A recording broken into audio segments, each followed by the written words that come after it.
There has never been a greater time than now to invest in the Metro Detroit area, and there is no other investment firm better qualified than Platinum Real Estate Holdings. With 40 years experience and over 1,000 homes sold, let Platinum Real Estate Holdings assist you with the purchase of a city-certified home of the highest quality. Turnkey properties, screen renters, yielding instant cash flow. Well, what are you waiting for? Call or visit us online today. Welcome to the weekly recap for the week of December 13th. In today's recap, we will talk about how President Trump could affect the value of your home. And lastly, we will share information from CNN Money about how immigrants can revive America's blighted neighborhoods. This week's recap begins now. How President Trump could affect the value of your home. This article comes from Forbes magazine. In July, the U.S. Census Bureau announced that the home ownership rate in this country had hit its lowest level since the government began measuring the stat in 1965. Then, candidate Donald Trump tweeted, "We will bring back the American dream." In a nation in which home ownership is largely seen as synonymous with the American dream, it's easy to see why a change candidate would highlight the record low rate. But it turned out the decline in the rate had not been due to fewer people owning homes, but to more people forming households in rental properties. In other words, the dip may actually be a good sign that more young people are striking out on their own. As for the housing market, Donald Trump's victory raises more questions than answers. For instance, where does the president-elect really want to see interest rates go? What does he think about a push to dismantle Freddie Mae and Freddie Mac? Will this country become so unbearable for immigrants and minorities that many of those who aren't deported choose to leave, taking their money with them and leaving empty homes behind?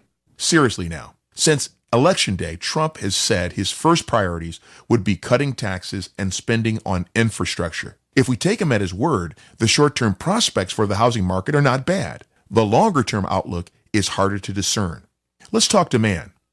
There are numerous ways President-elect Trump could shake up Americans' desires for housing. In the short term, consumer confidence could track with party lines, which probably not coincidentally means that housing sales slow down in economically healthy blue states and pick up in red states where growth has been slow.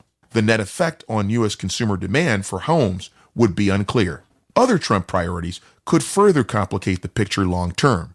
Trump's tax plan, for example, would give the most substantial cuts to high earners. Orrin Jacobson, an analyst at New Home Star, which works with builders to manage home sales, notes that extra cash could increase upper income spending, but it may not lead to greater consumption of housing nationwide since the wealthy tend to live in areas where home prices are already bolstered by scarcity.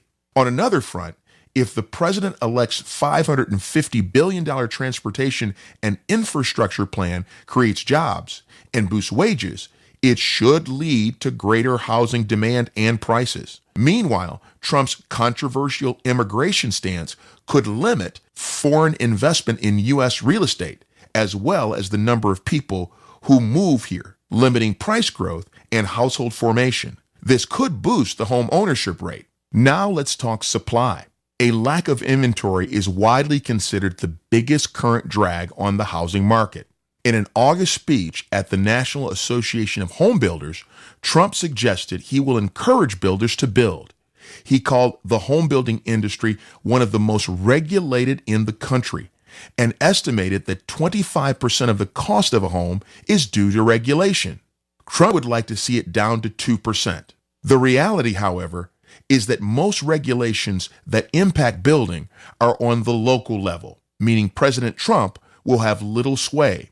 But this may be one area where Trump's unusual background is an asset, notes Jacobson. If Trump is anything, he's a guy who has built buildings. Next, let's talk mortgage rates. Mortgage rates have already begun rising post-election. Investors are responding to new uncertainty by pulling their money out of U.S. Treasury bonds, which serve as a benchmark for mortgage rates in favor of Japanese and European bonds. As a result, the interest rate on a 30-year fixed mortgage has soared to 4%, from as low as 3.34% in the past 12 months. according to MortgageNewsDaily.com. Expect a rocky rate road at least until Inauguration Day. Bottom line, investors are betting Trump will move government-controlled mortgage giants Fannie Mae and Freddie Mac to private hands. Now let's talk credit availability. The Trump transition team has made it clear they plan to undo many banking regulations put in place following the financial crisis via the Dodd-Frank Act. The sweeping new law both created the Consumer Financial Protection Bureau and imposed limits on how much money big banks could lend out. The Financial Services Policy Implementation Team will be working to dismantle the Dodd-Frank Act and replace it with new policies to encourage economic growth and job creation. If this dismantling makes it easier for banks to lend to average Americans, this could increase the buyer pool and increase home prices. The danger, notes Jacobson, is that if these regulations are loosened too far and lead to another housing bubble. The bottom line answer to the Trump presidency affecting the value of your home? Uncertain. Next up, how immigrants could revive America's blighted neighborhoods. As cities like Detroit and Baltimore struggle to find ways to revitalize their abandoned buildings, a new study has found that immigrants might hold the key to bring new life to blighted neighborhoods. However, entities that manage distressed properties called land banks have ignored them. Most Rust Belt cities have more immigrants that could qualify as homebuyers per capita than other demographic groups, according to research unveiled in October by the Fiscal Policy Institute and the Welcoming Economies Global Network, an immigrant-focused economic development group. Tabakman is director of Global Detroit, an economic development group focused on empowering immigrant communities in that city. In Detroit, there are about 80,000 properties, or a quarter of the city, held by the city's land bank, Tabakman said.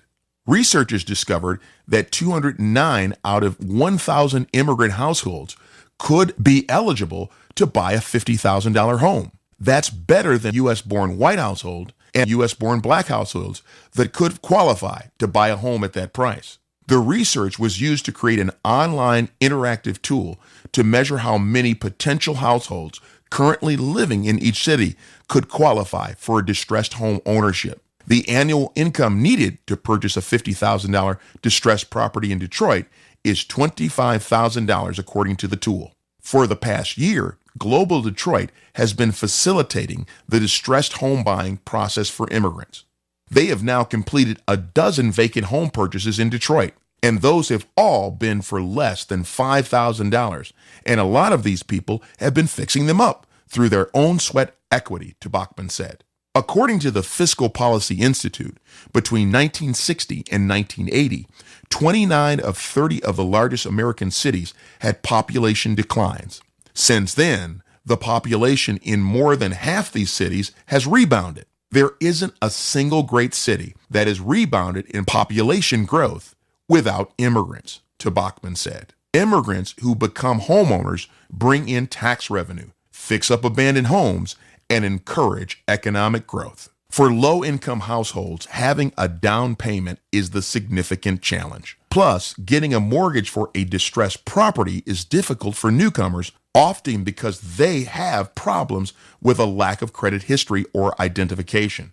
One homeowner who commented on the home buying situation said, "The average resident in Detroit doesn't have access to the information needed to buy a home. Because of Michigan's Real ID law, immigrants who do not have a Social Security card or proof of citizenship can't get state identifications. However, Detroit's City Council recently approved the creation of a municipal ID card. It will help immigrants and others open bank accounts, gain entry into museums, and access to other social services." Well, that's this week's recap. Did you find this recap helpful? Let us know in the comments below. Thank you for listening and have a great day.